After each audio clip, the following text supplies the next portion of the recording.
Welcome back. At his Coachella rally on Saturday in California, former President Trump suggested that a woman heckling at him during a speech should be physically harmed.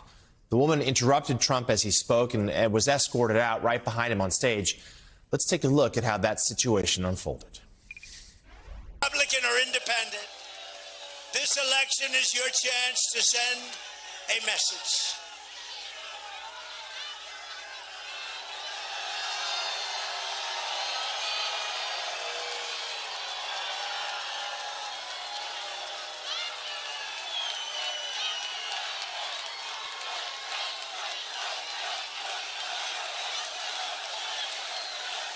Back home to mommy. She goes back home to mommy.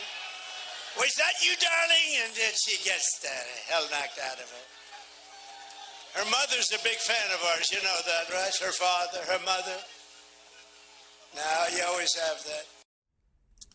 Joining us now, author, columnist, and conservative writer Matt Lewis. Matt, just a fleeting moment, if you will, but perhaps one that is illustrative. We know that Trump has promoted violence on the campaign trail. He did it in 2016. He did it in 2020.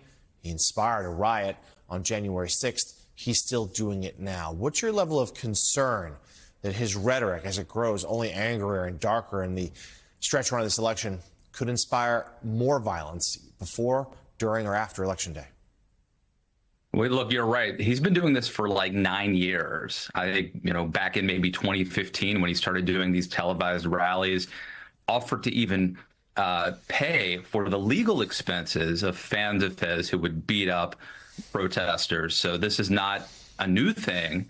But I do feel like we've become inured to it. We've become used to it. And I do think that the most dangerous possibility, of course, would be if he were to lose the election and were to claim that it was stolen from him. I think that is probably the most dangerous scenario. And clearly he will be continuing to stoke violent rhetoric. Let's stay on that topic of his rhetoric. I mean, it's been dark for a long time, but it's going to new lows, if you will, now, particularly the way he talks about migrants and the way he dehumanizes these people and suggesting that the United States is an occupied nation, just lying, but doing so in a way that stokes fears, that preys on racism, that promotes falsehoods. I mean, we are in a really dangerous, dark place. Respond to that, Matt, and respond also, frankly, how about half the country seems to be responding to it. Yeah, that's exactly right. It is working. That's the thing. It is working. And look, I think some of this is just, frankly, we are evolutionarily wired to have a negativity bias.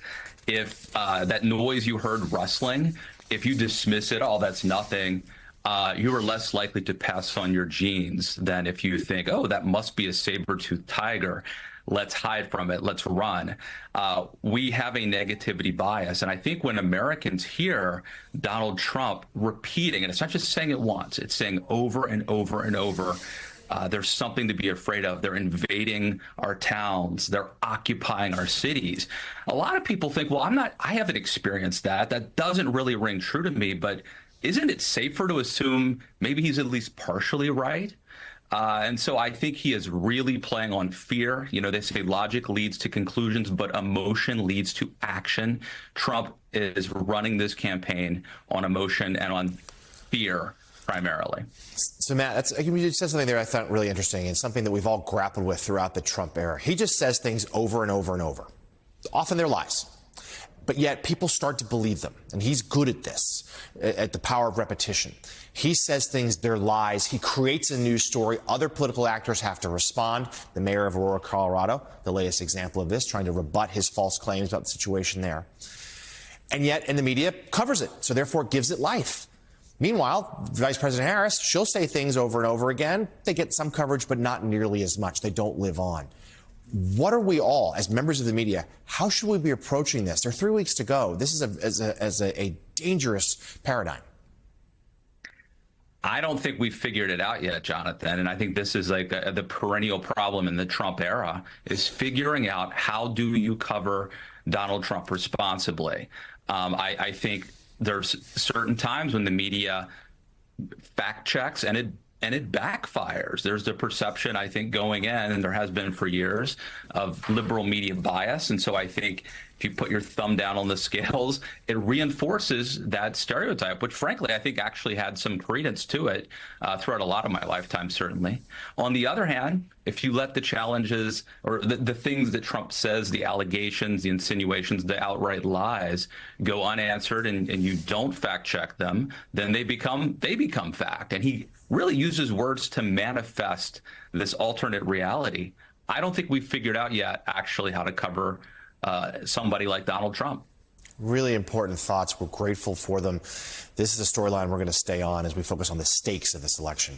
Author, columnist, and conservative writer Matt Lewis. Matt, thank you.